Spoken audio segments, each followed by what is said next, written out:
Louis Sullivan, born in 1856 in Boston, Massachusetts, shaped modernist thought and 20th-century architecture through his design philosophy and its application. After a series of brief educational stints in the US and France, Sullivan settled in Chicago, a hub for the emerging Chicago school architecture style. He joined the office of Dankmar Adler and became a partner 3 years later.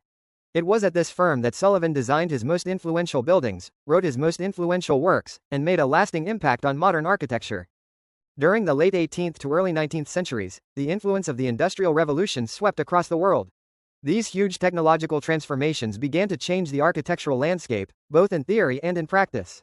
In Modern Architecture, A Critical History, Frampton and Kenneth explain how the Industrial Revolution affected architectural thinking. Quote, whereas technological changes led to a new infrastructure and to the exploitation of an increased productive capacity, the change in human consciousness yielded new categories of knowledge and a historicist mode of thought that was so reflexive as to question its own identity. The authors go on to explain that the volatile nature of the time led architects to seek a true style, one that was reflective and aligned with their post-Enlightenment rationality. This historicist mode of thinking led to the popularity of styles such as Neoclassical, Greek Revival, and Gothic Revival. This was the backdrop from where Sullivan's architectural philosophy bloomed. In his 2005 book, Modern Architectural Theory, A Historical Survey, 1673 to 1968, Harry Francis Mulgrave says that Sullivan inherited the transcendental legacy of Emerson and Thoreau. Emerson and Thoreau were significant contributors to the Transcendentalist school of thought.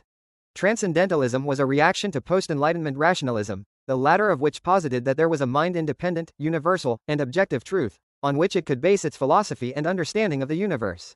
While not denying the existence of this objective truth, the Transcendentalists argued that the mind-independent world couldn't be known or cognized, as individual perception was always shaping one's understanding of reality. They believed in the inherent goodness of nature and humanity. Mulgrave says that Emerson defines the transcendental more simply as the philosophical counterpart to materialism, as an excessive faith that, while not denying reality, nevertheless grounds the world in a deeper spiritual consciousness. The Transcendentalists also believed in a concept Emerson called self-reliance. Not in an economic sense, but instead they believed that greatness is not the result of any historical or geographic context, but rather it is something inherent to the culmination of experiences and perspective unique to every individual. For Emerson, this concept manifests itself in his plea for a culture that was uniquely American, and that didn't rely on European traditions to make itself great. Mulgrave explains that Sullivan reflected this idea of self-reliance through his belief that style was not something external but rather something within ourselves, residing in the character and quality of our thoughts and our observations. Form ever follows function. By this, Sullivan meant that the form of something is always an expression of its function. He found this adage applicable not only to architecture, but to everything.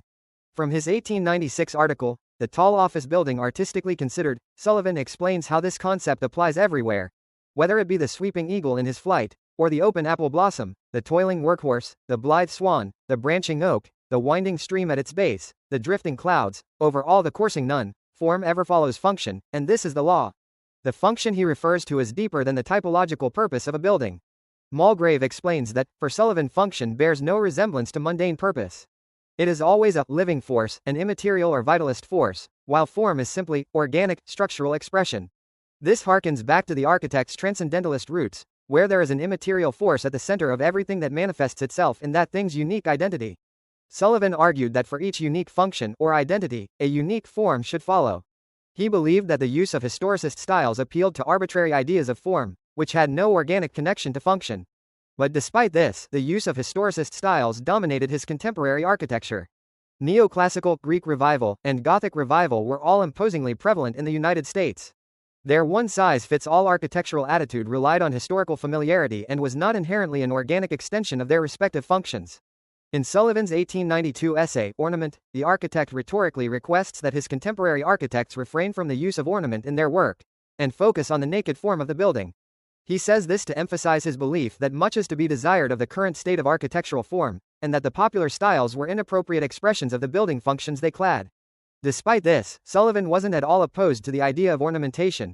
He believed that it was the expression of a building's individuality, but he thought that it needed to accurately express this individuality.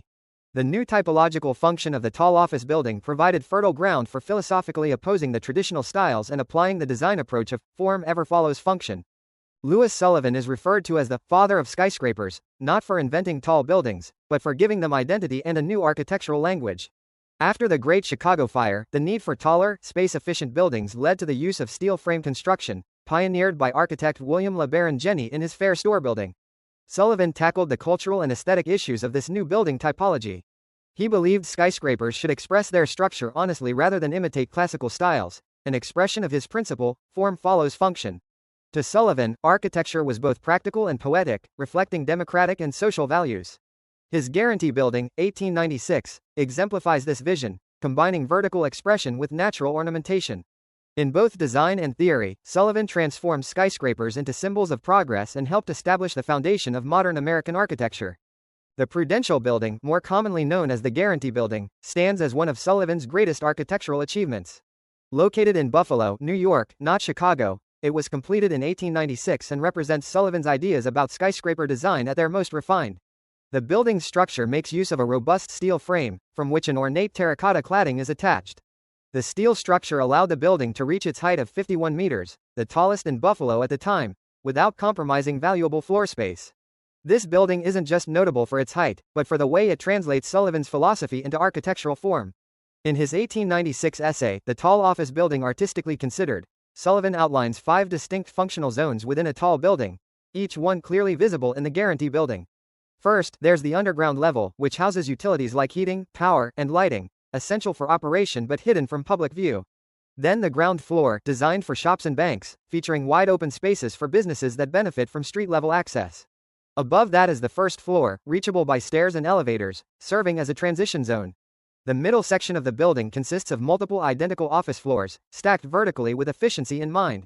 Finally, the top of the building forms a conclusive zone, both practically and poetically, marking the end of the building's functional systems while also acting as its visual crown.